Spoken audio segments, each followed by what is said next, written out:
Guys, it's crazy how many Teslas we're getting and how many of them are getting their cars wrapped. We have another white one here that we're getting ready to change the entire color. As you can see, headlights are gone, mirrors are gone, the window trims are taken off, the rear bumper's off. I mean, we're doing a lot of stuff right now. We're wrapping the entire car. What color are we wrapping the car? Open it for me, Russell.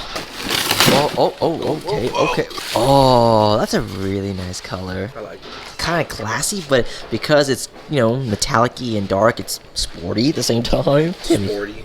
A sporty color. Is that what you said? I don't know. I didn't think about it that way. I don't know. I feel like I'm gonna put that on the vlog. I feel so stupid. Yeah, I am. Thanks. I like it. I like it a lot. Me too. Mark around that.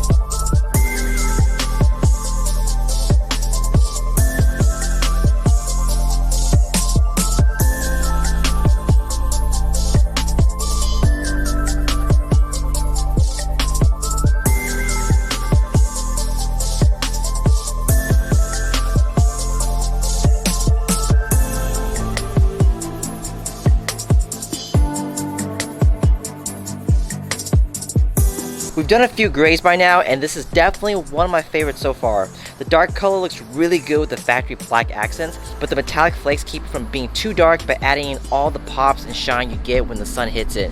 It's impressive what little shiny flakes can do to a simple color like gray. It goes from the subtle standard color to a high-end premium finish.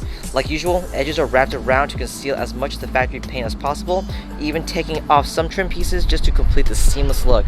I highly recommend this color if you're looking for something that's more on the classy, subtle side of things, but want something that looks special under the sun.